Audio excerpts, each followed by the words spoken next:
Good afternoon, everyone. This is Holly Mendelson. I'm the co-owner of Insight into Diversity magazine.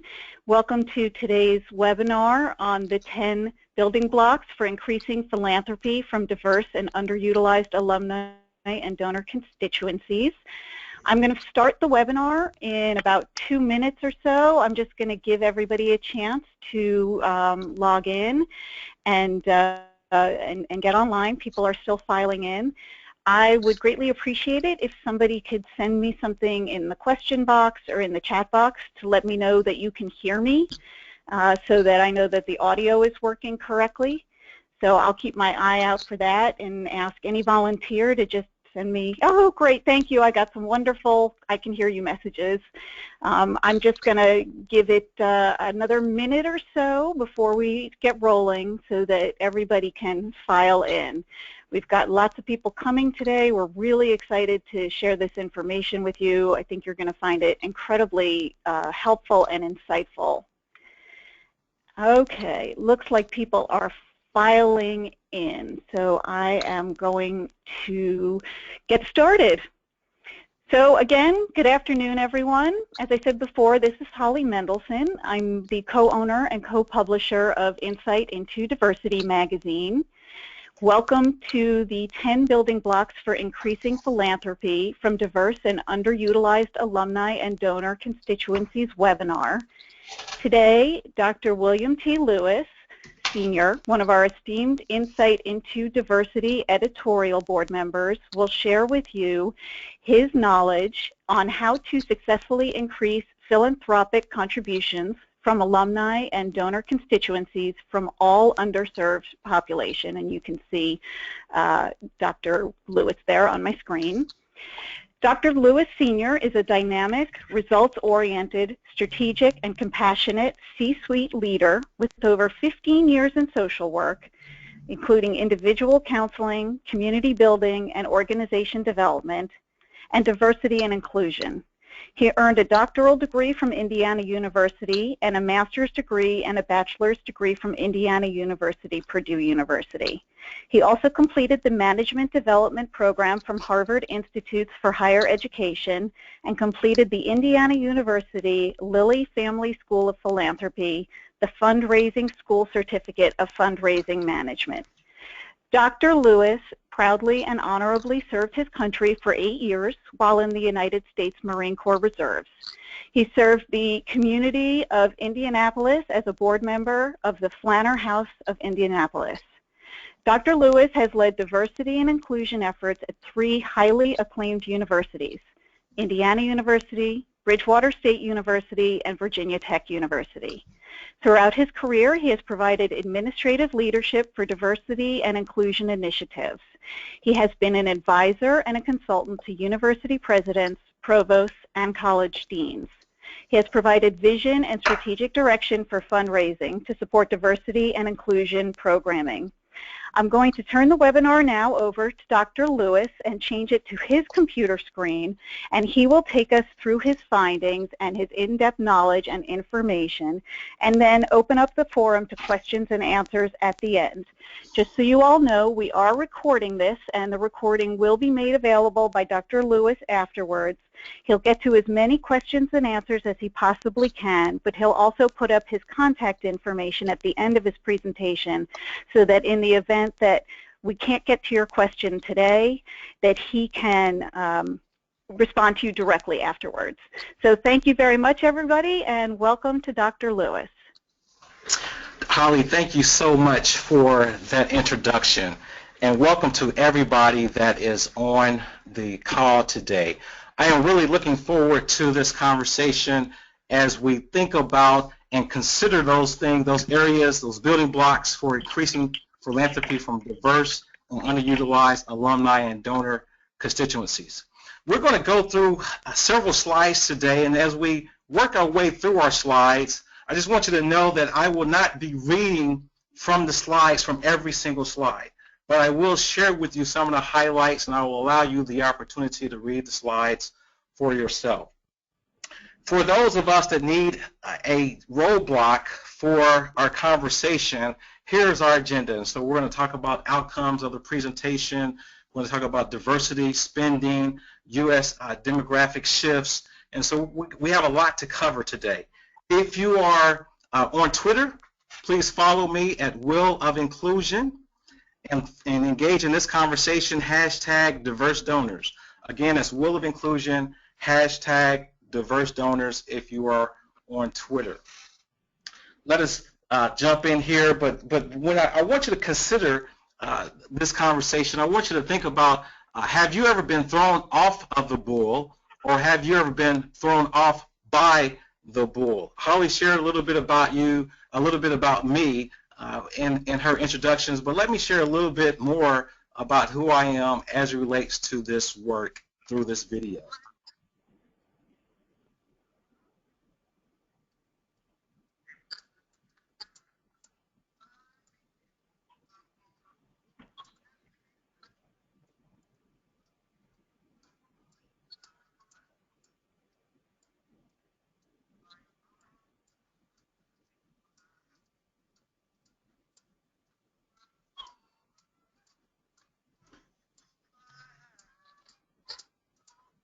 This work, as you've seen, I was thrown off that bull. A lot of times in this work, we are thrown off the bull.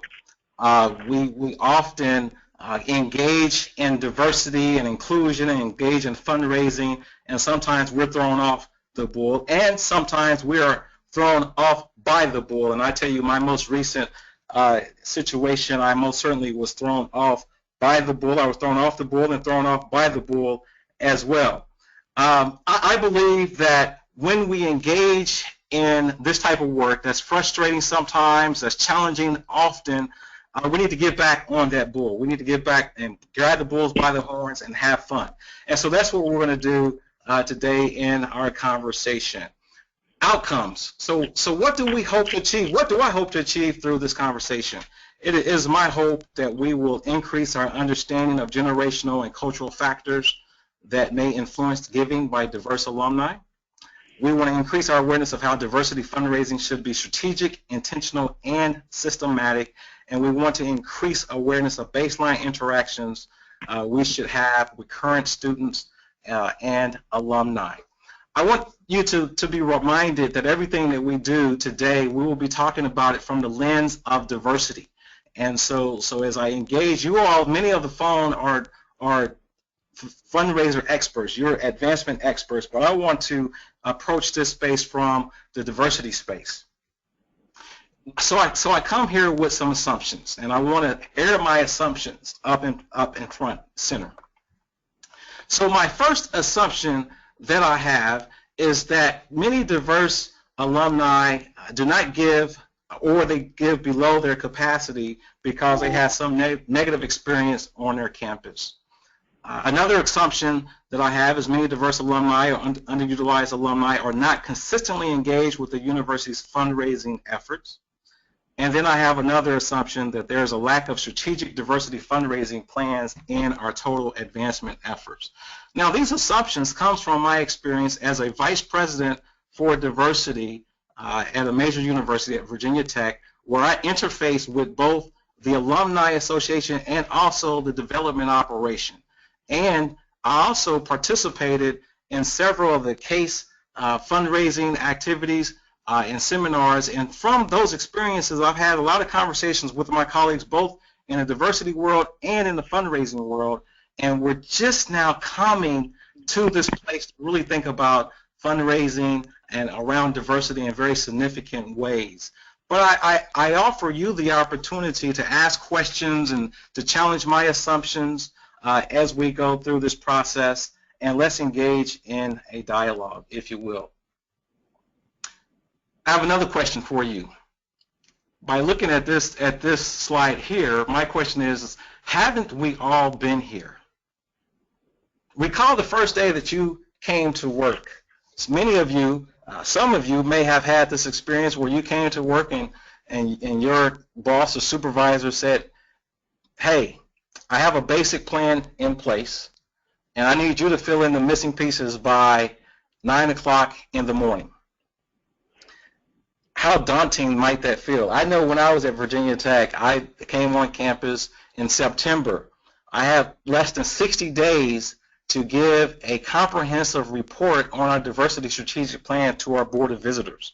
Now, I'm not sure if any of you have the report to the Board of Visitors. I believe many of you have. That most certainly could be a very challenging experience.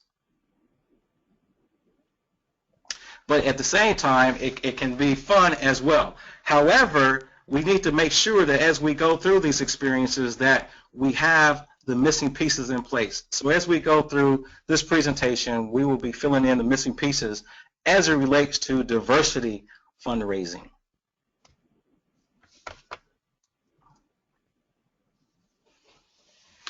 I want to jump in here and look at some definitions, if you will. I want to define both diversity and inclusion. I believe many of us have a definition, working definition from our institutions, but I want to make sure that we start our conversation with everyone on the same page. So as you look at that definition there, I will kind of drill down a little bit deeper and give you the William Lewis version. And the William Lewis version of diversity is that diversity is the intersection of the total person. It's the intersectionality of who I am as an individual, as who you are as an individual. A lot of times when we look at diversity, we tend to look at diversity from one aspect. If the individual is African-American, or if they're Hispanic, Latino, or if they're LGBT, or come from low socioeconomic backgrounds. I believe that when we look at diversity, we need to look at the total person, and that offers the opportunity for everybody in the conversation to be a part of that conversation. Oftentimes, our definitions of diversity excluded individuals from different groups. A lot of times, it excluded a lot of our white colleagues, and diversity includes our white colleagues just as it includes our African American or our Hispanic American or our Asian American colleagues as well. When we look at the definition of diversity, we cannot look at diversity without looking at the definition of inclusion. Inclusion is defined as the active, intentional, and ongoing engagement with diversity. In other words, we have to be intentional, we have to be active, and we have to have an ongoing engagement with the diverse individuals and the diversities of those individuals. I remember at Bridgewater State College when we were looking to really have a sense of inclusion and connectedness with our international students and our undergraduate students. And we thought that if we housed both the international graduate students with the undergraduate students in residential housing, that inclusion would happen. And we were sorely wrong. What happened was just an essence of isolation and misunderstanding. The lesson there is that we have to be active, we have to be intentional, and we have to be ongoing. And so as we think about diversity fundraising as it relates to inclusion, diversity and inclusion, we have to be intentional with our efforts. Our efforts have to be ongoing, and we have to always be active within that engagement. The next couple of slides, I want to kind of talk about kind of some general sense of what we see in the population, the U.S. population, especially around the whole notion of diversity purchasing power. If you look at this slide is astounding. If we look at the purchasing power of different groups in America, for example, our veterans have a $1 trillion purchasing power. That number is just staggering. Our women have a $5 trillion to $15 trillion purchasing power. So when we're talking about getting resources and looking at the philanthropy of our underrepresented and underutilized alumni, we know that the resources are out there. The question is how do we tap into those resources going forward? And so when we think about how do we tap into it and where the resources go, this chart here shows us the different organizations that our resources go within America, where we give our philanthropy to. 32% of donors, U.S. donors, give to religious organizations or religious affiliate organizations. 15% of those dollars goes to education, not just higher education, primary education, higher education, 2-year colleges, 4-year colleges. 15% of the dollars of philanthropy goes into those resources. 12% goes into human services. Another 12% goes into gifts to foundations, and rounding out the top 5, 8% goes into our health organizations, if you will. So as you're thinking about that, let's say a $1 trillion capacity from a group of people, this kind of shows you where some of that capacity may be going. And so our question is, and as it relates to higher education, how do we drill down a little bit further to figure out how much of those resources are going into higher education, and how do we continue to build on that? Now, many of the organizations on the phone, the universities on the phone, you may have closed $1 billion campaigns. And so we know that the resources are out there. The question that I usually have for my colleagues, and that I ask my colleagues on Virginia Tech's campus, is of that $1 billion campaign, how much of that effort do we dedicate to raise for diversity within that space, and how much of a strategic effort did we engage with our diverse and underutilized alumni to contribute to that $1.1 billion campaign? So these are the questions that I would begin to ask you to consider as you're thinking about a strategic diversity process. I believe that when we're looking at, when we begin to drill down and look at our alumni, I think we should consider the generations to which our alumni are a part of. And right now there are 4 generations that many are talking about: the maturers, 1927 and 1945, these are the years that they were born; the baby boomers, 1946 to 1964, Generation X, 1965 to 1980. I am a Generation Xer. The millennials, 1981 to the year 2000. I would invite you to center yourself as it relates to what generation you are a part of, and the cultural influences that impact you when you were growing up during that generation, and how that may have impacted you on your college campus.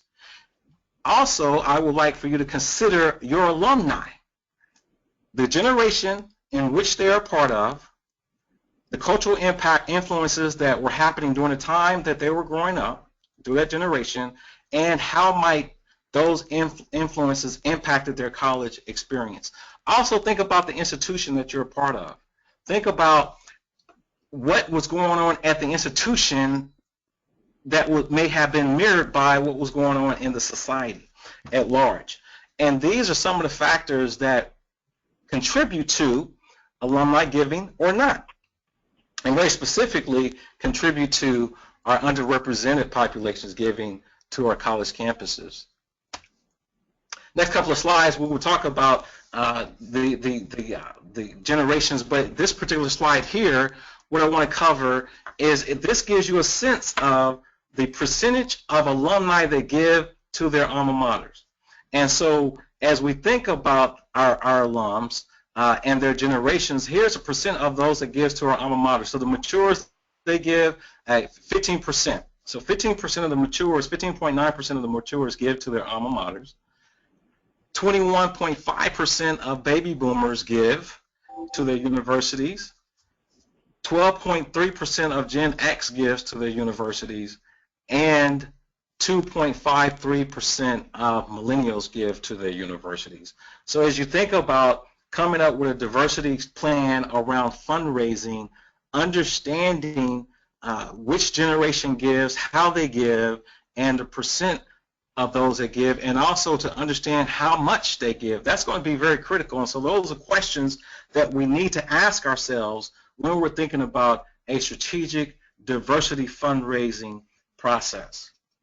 I'm going to move through the next several slides, which really kind of gives us a sense of each of the generations and some of their cultural influences. And again, I want you just to think about what, if you were part of that generation, what your experiences were in the general society, and also what your experiences may have been on the college campus, and then begin to think about how your alums may have had some experiences relative to these cultural influences. The matures, 1927 to 1945, right now they're aged 70 to 75. Some of the cultural influences were the World War II, the GI Bill, Jim Crow laws, which were segregation laws around the separation of the other races, especially in the southern parts of the United States. The women's suffrage, and that really took, the women's suffrage really took hold in the 1920s in the United States. Women's movement to have the right to vote, if you will. So again, think about how those influences may have impacted your mature alumni. Baby boomers, 1946 to 1964, age 51 to 69. Here, this generation grew up during a time of Brown versus the Board of Education, which actually began to eliminate segregation in the primary and secondary schools, and also had an impact in higher education. We had the Vietnam War, so we saw a lot of protest around the war, and that possibly could have bled over into our college campuses. And we had the invasion of the Beatles, and so we had the Beatle invasion during the baby boomer time. When we move to Generation X, my generation, we see this is folks 35 to 50. You had during this time, you were living during the 1964 Voting Rights Act, the Watergate, Roe versus Wade Supreme Court decision. We continue to see this whole movement, women's liberation, if you will. You had Michael Jackson's Thriller. I didn't know this, but we had founding of HBO during that time. And then you also had the Stonewall riots, which were riots that took place in New York around discrimination for LGBT. That happened in 1969, if you will. So again, what was going on your college campuses during this time? How did individuals on the college campus, what was their experience? And also those of us who were not yet in college, how were we experiencing these types of cultural experiences, and how did that translate and follow us into our college going days? So these are considerations that we need to have. The millennials, 1981 to 2000, age 15 to 34. Again, we had the invention of the internet during this time. You had the Rodney King beating by 4 police officers in LA, which ignited the LA riots and had a lot of race wars going on. You had the American with Disabilities Act of 1990. We had Ryan White, who actually became the face for the HIV/AIDS epidemic in the 80s and 90s. And we also had the Iran-Contra scandal. There's so many more things that happened during these time periods, but this is just something that I wanted to bring forward just for you to think about what may have been going on within the college campuses and the broader society. When we look at the class of 2035, so if we look into the future 20 years from now, right now the class of 2035 are 3-year-old babies. But what will they look like 20 years from now? What will that class look like? That class will have an increase of 2 or more races. My diversity colleagues are on the phone, chief diversity officers. You right now, you know, you're seeing this now in your applicant pool with students. You're seeing the increase of 2 or more races.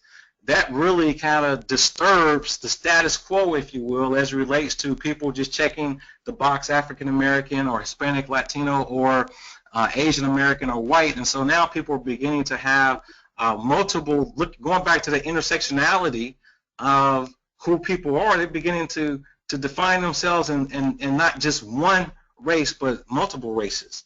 We're going to see more international students on our college campuses. Our college campuses will be more diverse by 2035. Our students will, during that time, they will, over the next 20 years, they will have lived with the Supreme Court's decision to uphold same-sex marriage.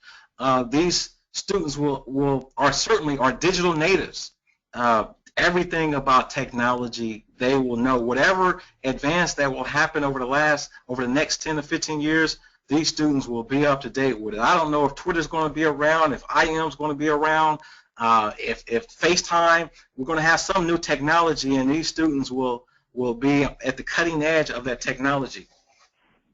But I don't think that they will recall this. I'm just not sure if they will recognize the rotary telephone. And I'll tell you what, I almost didn't recognize the rotary telephone with all the way that the cell phone has really overtaken my life. But I believe that there will be some things that the students of 2035 will not recognize, and one of them will be the rotary telephone. So as we look at the spending power of diverse groups, as we look at the experiences of alumni who come from different generations, as we look at the percentage of alumni that give to their alma mater, I think we need to be looking for the answers. We need to ask some questions and look for the answers to those questions. So I have a couple of questions to ask for you to consider. How often have you sought advice from your diverse alumni regarding fundraising efforts? When was the last time you surveyed your diverse and underutilized alumni? Do you know the philanthropy mindset of your current diverse students?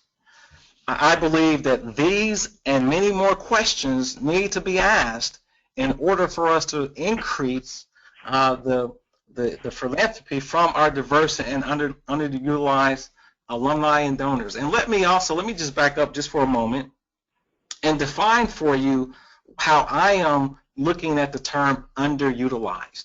For me, underutilized is a term that I have given to our non-diverse, our majority white population who have an interest and a passion to give to social justice issues. There was, when I was at Virginia Tech, one of our major donors to our diversity fundraising efforts at Virginia Tech was a Caucasian alumni who had a passion for setting the record straight, as she said, for having an impact in society and making society more of a just place. And so she dedicated a significant part of her resources for scholarships for our first generation college students, because she wanted to make sure that those students had the resources they needed to be successful. So our underutilized alumni, the term underutilized is for those folks who do not fall in our diversity categories, but who have a passion to engage within diversity fundraising and social justice. I submit to you that there are many reasons why our diverse and underutilized alumni may not engage as volunteers or donors with our college or university.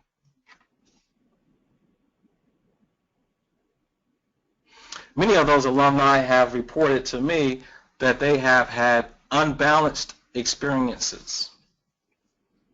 Those unbalanced experiences on their college campuses usually stem from their associated with their race, their ethnicity, their gender, their sexual orientation, their religion, their ability. So therefore, it's critical that we ask the right questions and that we hear the voices of those who have contributed to the fabric of our institution. Oftentimes, when I talk to our alumni of color, many times they feel like that the university doesn't hear them, that the university has not taken their experiences in consideration. And so if we want to increase the engagement from our diverse and underutilized alumni, we need to begin to hear them and hear their experiences. What I call in their own words. In 2011, my office, one of my colleagues in my office when I was at Virginia Tech as the Vice President for Diversity, we initiated a survey that went out to our 4 major diverse groups, our AfricanAmerican, Hispanic, Latino, Asian American, and Native American And so that survey asked a lot of questions that I am asking you to consider now, and it asked many more questions. And through the rest of this presentation, as I engage in the 10 building blocks, we will have responses from some of those surveys, just so it will help us to think about the experiences of the people that we're truly trying to engage with. So this alumni here, this alum here is, of course, African American, and what they're saying is pretty profound. And I will go to just the last statement, or last part of the sentence, when they say the number one unspoken question is, am I going to be the only one there? So as they're engaging with the Alumni Association and the events that the Alumni Association are putting on, will they be the only one there? And so I think that we really have to hear our alumni and really understand and take to heart what they're telling us. And then what we have to do as advancement professionals, as directors of diversity, chief diversity officers, as executives of the institution, we have to convey to our alumni that the current the campus environment for the current and future diverse students is not the same as it once was. I have the word, that phrase, not the same, in bold because that is the building block that we'll begin to jump into. So our building block stands for not the same. And so as we go through this, we have to share with them that the campus has changed. It's not the same campus as it once was. So these 10 building blocks are assessment considerations that we need to have in order for us to truly understand the factors that influence our diverse students and alumni and influence their giving. So the first thing that we need to do is when we're looking at this whole aspect of the 10 building blocks, we need to understand that we need to have a mind shift. We have to adjust our previous mental models. And there are 3 things that we need to do when we adjust our previous mental models. And just as a key for you, the next several slides will be our building blocks, and you will know that because I'm looking at it from my left-hand side, you'll see an ABC block there. And so you'll know that that is our building block. And so as you're taking notes, if you're taking notes, you can begin to identify these as the 10 building blocks. So the first of our building block is this whole sense of what I'm calling a new awareness of inclusion. I think oftentimes we have approached diversity and inclusion from an old paradigm, and that is a paradigm that really speaks about a kind of a us against them. It really looks at diversity and inclusion from more of a race perspective and not necessarily from a very broad, inclusive perspective. So I think that we need to have a new awareness of inclusion. And oftentimes we spend a lot of time looking at diversity and a lot of times looking at recruiting both faculty of color and students of color, but we need to spend more time looking at inclusion as a concept and as a way to really engage our college campuses. So again, going back to the definition of inclusion, inclusion is defined as the intentional, ongoing engagement with diversity. So I think that our first building block is that we need to have a new awareness of inclusion. Our second building block is that we need to be open to alternative ways of engagement. So for example, partnering with our alumni chapters to advance diversity messaging and increase diverse participation in chapter events. At Virginia Tech, we launched a whole effort called our Strong Together effort, which was a diversity effort on campus.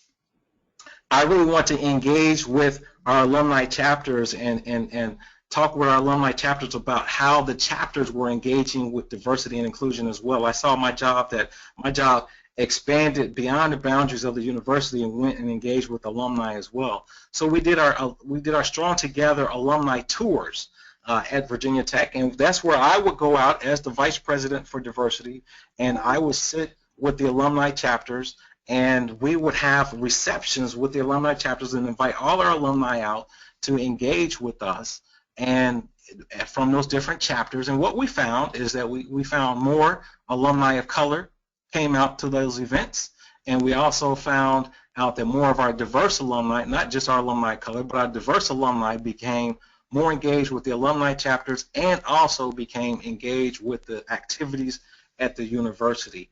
And so I think that we need to explore alternative ways of engaging our alumni. We need to think strategically and systematically.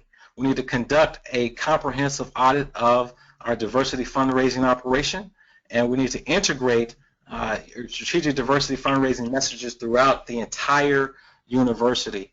I believe that we need to engage our deans. We need to ask the deans, how much resources have you dedicated to diversity in your college? What is your diversity plan in your college? When you're looking at your fundraising activity, your advancement activity, how much of that activity is dedicated to diversity? And so I think that we need to begin to encourage our deans and our administrative and academic vice presidents to think about this aspect in a very substantive way, if you will. We had a mind shift. Now we have to have what I call a campus climate shift. And again, I've kind of stated this point, that for some of our alumni, for them, the campus climate has been Arctic. Therefore, we need to convey that the current campus climate for our current students is moving from Arctic to tropical, or at the very least, we're moving to a warmer climate on campus. And so this slide right here it points out, it's coming from that survey in 2011, and it's pointing out two different individuals, both African American, telling their experiences at the university. The first alumni actually falls within one of our, has identified that they may be a part of one of our generational groups. And so the whole aspect of generations is coming in this comment here. But essentially, this individual felt left out of the institution, felt like their experience was very different from that of their counterparts. And so if you recall the scales that I had in the previous slide, the unbalanced experience, we have to hear that. Simultaneously, you had an alum that said the heritage of the school, the many attempts towards diversity, a great experience on and off campus, and the curriculum was good. And so this alum said that they had a very good experience on campus. So what are you saying, Will?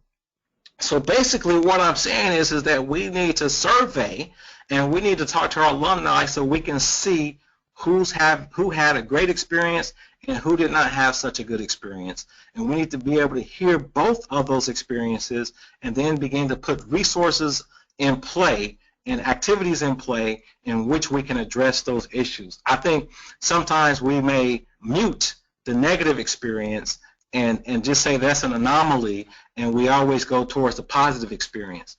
I think we need to unmute the negative experience, hear that experience, and make adjustments for that experience, while at the same time elevating and making sure that that positive experience is being heard.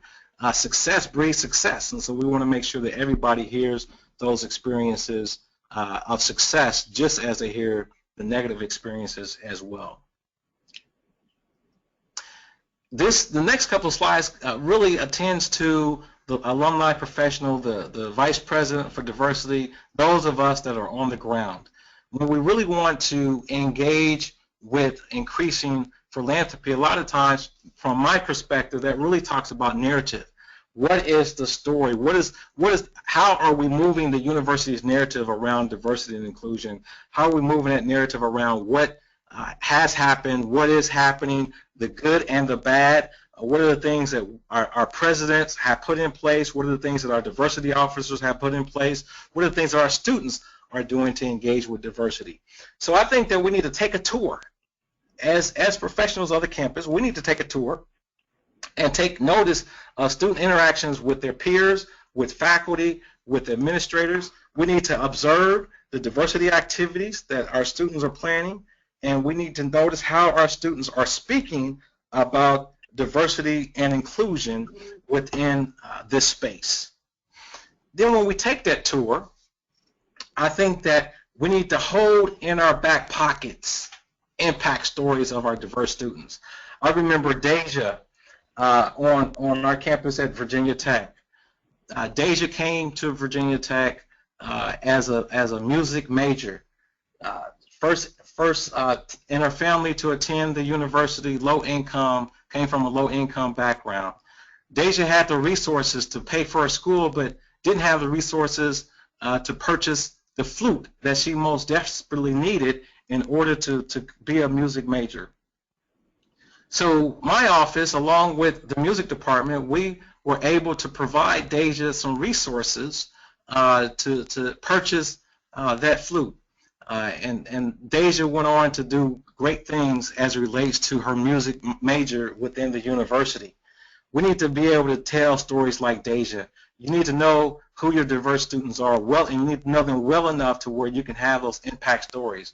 Our donors want to hear that, and this right here is basic fundraising 101.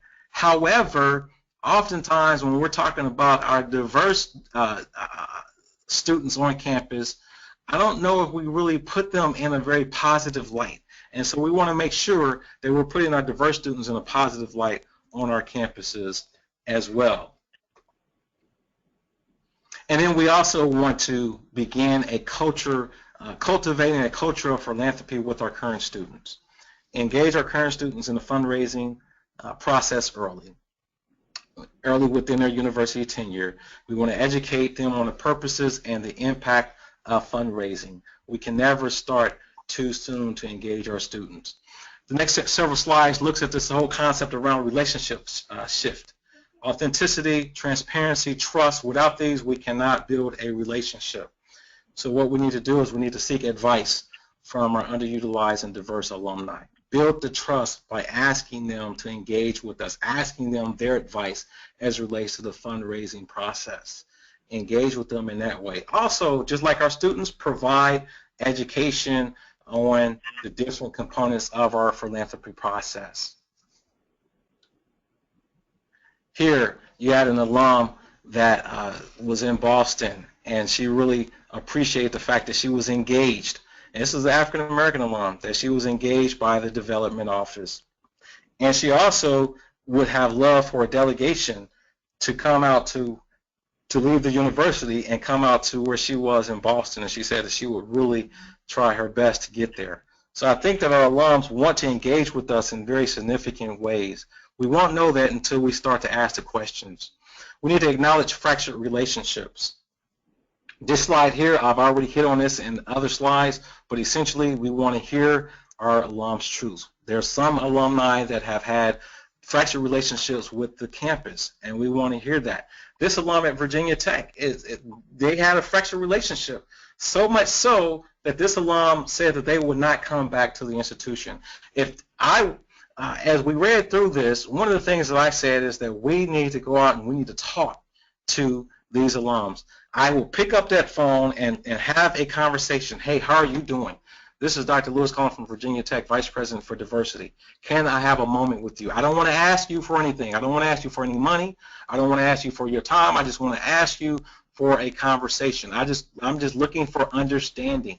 Our alums appreciate that when we call them looking for that level of understanding.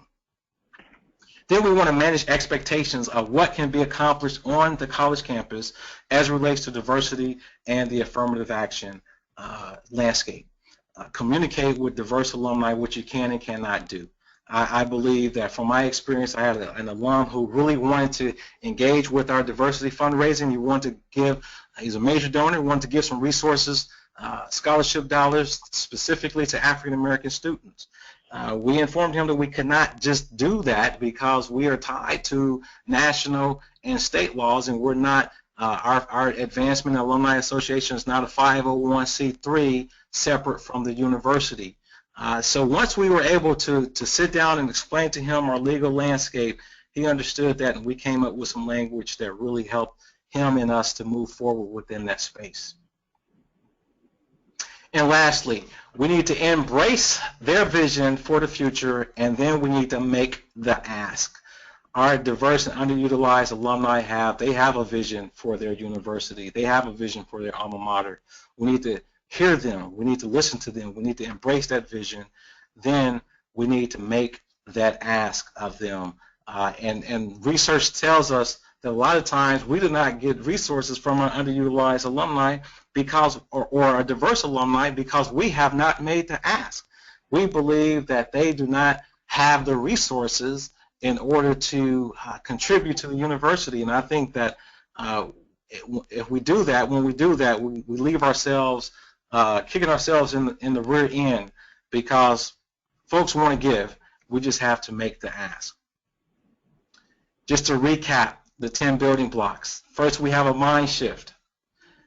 Then after that mind shift includes a new awareness of inclusion, open to alternative ways of engagement, thinking strategically and systematically. Then we have a campus climate shift. Take a tour to campus, see what has changed. Hold impact stories in your back pocket. Engage with diverse students so you can know what's going on that campus and report that out. Then we have a relationship shift. Seek advice from our diverse alumni. Acknowledge fractured relationships. Manage expectations. Embrace their vision for the future and make the ask. Mind shift, campus shift, relationship shift, make the ask. I think that we need to think strategically, we need to think systematically, and we need to think ahead. Assessing higher education, advancement of diversity fundraising toolkit. This is a toolkit that I have developed. The slides that we have just very quickly have gone through are part of this overall toolkit, this overall audit of diversity fundraising on college campuses. And so this is a program that we most certainly want to engage with you when you're available to do so. At the end of this call me today, contact me, because what I would love to do is to have a 1-hour consultation with you to get a sense of your current diversity fundraising efforts, and you can also receive a copy of this presentation, if you will. And so my contact information is on this slide, and it is also on this slide. So I'm going to stop here, and I'm going to ask for any questions. This has been a great time, so we have time for some questions, and I believe that I will hand it over to Holly to lead our question and answer session.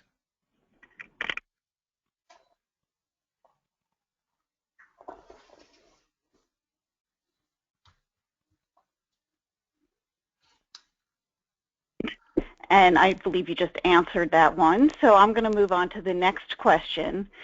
With the limited amount of staffing and the understanding that each group is unique in how they want to engage, for example, for African American alumni want activities that focus on their race and ethnicity, but Asian American alumni are not so interested in race and ethnic specific programming. What are your suggestions for implementation? Absolutely, that's a great question. Holly, can everyone hear me? So I'm hoping that everyone can hear me, but within that context, yes, they can hear you. Okay, excellent. That's a great question, and I believe that within that context, what we have to do is we have to sit down and talk to each group. Oftentimes, we address these efforts as if one size fits all, and it doesn't. So the survey that we did with the alumni at Virginia Tech, what we found was that our African American alumni they responded the most out of all the alumni, and our Asian American alumni hardly responded. They responded, but they didn't give any deep type of responses, if you will. And so I believe that what we have to do is we have to really sit down and have the conversation with all of our alumni groups and understand that we do not have all the resources that we may need, but I think just trying to bring a group together on campus or on the phone or go to where they are and sit down and truly understand what their experiences and what their expectations may be. I think that will really take us take us far within our process. That's great. Thank you. Here's the next question. What is the average time between engaging a donor by listening to their stories and fixing any broken relationships with the institution to the point of making an ask? That's a good question. I would say, from my experience, and we know kind of now the average time of when we're looking at major donors, a lot of times you're looking at 18 months from the start of a relationship to the close of a gift. And also, sometimes you are not the first person that has engaged with that particular donor, and so you may have been the fourth or fifth person over that 18-month period, over a 2 or 3 year period. But I think that what happens, let me give you an example. We had a donor at Virginia Tech who became a major donor. And they became a major donor by way of kind of repairing of a fractured relationship. The donor's family, the donor himself was the first African-American football player at Virginia Tech. And he had gotten to me that he had passed away when I was there as vice president for diversity. So I asked my staff and that work with me in development to reach out to the family and give our condolences, and we started a conversation. And what we learned is that the university hadn't connected with the family and that donor since that donor had graduated. It's our first African-American football player. And so I went to the athletic director and said, hey, can we do something in homage of this donor that has passed away? That was our first football player. Our football program now is pretty good. You know, can we do something? And so our athletic director agreed, and we brought the family to campus, and the family had the football program gave a homage to them during one of the football games to our student, and then the family turned around and gave a major gift. And for Virginia Tech, a major gift is $50,000. That happened less than 18 months. And so I believe that sometimes people just want to understand that they're being heard, and then that goes a long ways, and we can begin to close that gap pretty quickly. That's great. Okay, here's the next question. How can existing African American alumni clubs assist us in these efforts? I think that is awesome. I think the first thing that we need to do is we need to be authentic with them in our conversations, and we need to just engage them. Hey, I'm coming from University X, and I really would love to understand your experiences on campus. I want to understand your expectations of the university. I want to understand how do you want to give, what do you want to give to, what legacy do you want to lead, and I want to understand what is your capacity to help us to move this forward. So I think asking the question and looking to those affinity groups as resource groups, they become your extra arms and legs. And they will do it because they love their university. We just have to engage them in that way. That's terrific. Here comes another question. How can we get new alumni to give when they may have huge debt that they need to overcome? That's a great question. That is a great question. I believe that, and not only are they overcoming their debt, they're also overcoming and engaging with, if they're giving to their religious organizations and what other organizations that strikes their fancy. But I believe that when we begin to engage with our students before they become alumni and get them in a practice of giving, once they graduate, they will begin to give. And even if they give $25 to the university at a point to where they begin to find themselves digging out of the mountain or digging out of the hole of debt, then they'll probably give more. But we can't expect someone to give when they have debt when they haven't been giving before they graduated college. And so we really got to engage our students now and cultivate a culture of philanthropy towards the university. Great. What are your thoughts about athletes and engaging them in fundraising giving that is outside of athletics? How would you navigate it when athletics is very protective of their athletes? That is a great question. I think that a partnership needs to happen. Again, when we received the $50,000, which was considered a major gift from the family of a former athlete, we didn't do that in absence of the athletic director.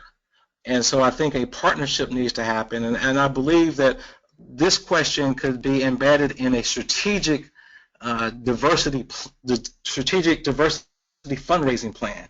And so once we have a strategic diversity fundraising and we're bringing the major stakeholders on campus into a conversation, I think now we can begin to engage with our athletes and other donor populations where we're not competing with each other. And I understand from my time at Virginia Tech, there can be a culture of competition as relates to the donor base out there. But what we need to do is we need to be strategic in how we engage that donor base with our colleagues. Okay, we're going to have maybe time for 2 more questions. So I'm going to ask one, and excuse me, if we have time, I will ask the second one. The first one is, we do not document race in our databases. How might we start to better understand the range of diversity within our alumni? That's a very, very good question, interesting question. That question actually, when I think about it, it connects back to LGBTQ, where a lot of times we're not documenting that population in our database either, and we're trying to figure out how to engage with them more. So within that regard, I would challenge that we start with our current students. And we begin to kind of just have a conversation with our current students, begin to cultivate that conversation. Whenever we're having events on campus where students are coming, where alums are coming back to campus, can we have a conversation with them and begin to collect some data and possibly get the alums to talk to each other so that it becomes like a phone tree, and they begin to talk with each other and get us the information that we need. But that's a very interesting situation there. But I think that we start in that situation, start with our current students. Great. Okay, here is our last question. There are more, but unfortunately, we're going to run out of time. I do want to assure everybody that Dr. Lewis will have access to your questions and will be able to follow up with you directly, because it does list who asked the question. So I don't want you to think if we were not able to get to your question today that you won't get an answer to it. The last one during the webinar is, how do we enhance the cultural competency of our development professionals to engage diverse and or underutilized prospects? I love that question.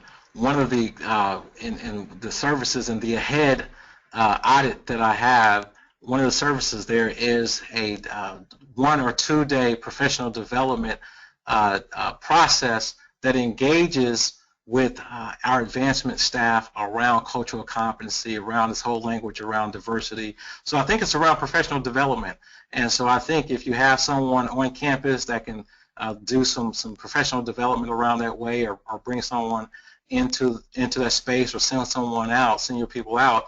But at the end of the day, it's really about the professional development and helping them to think about these aspects in different ways in which they may have thought about in the past. That's great. Thank you so much, Dr. Lewis, for answering those questions. Thank you to everybody who submitted questions. As I mentioned before, Dr. Lewis will have the opportunity to get back to you with the questions that you asked if unable to do so today during the webinar. I wanted to also thank you, Dr. Lewis, for the presentation. I know I found it incredibly insightful and thought-provoking, and I'm hoping that our audience did as well. I learned a lot from it. It was really a unique and truly a different way to think about things. To everyone who attended the webinar, I want to thank you for joining us for the 10 building blocks for increasing philanthropy from diverse and underutilized alumni and donor constituencies. Thank you for coming. We've recorded the session, and Dr. Lewis will have it available. I will have it available. You see his contact information up on the screen. Feel free to contact him if you have questions. The recording will include the slides, so it will have the visual as well, so you can share it with others who might not have been able to make it today. Once again, I want to thank everyone for coming and tell you have a wonderful afternoon, and I hope you've found this as insightful and thought-provoking as I did. Have a great day, everybody. Thank you, Dr. Yes. Lewis. Thank you so much, and everyone have a great day. Take care.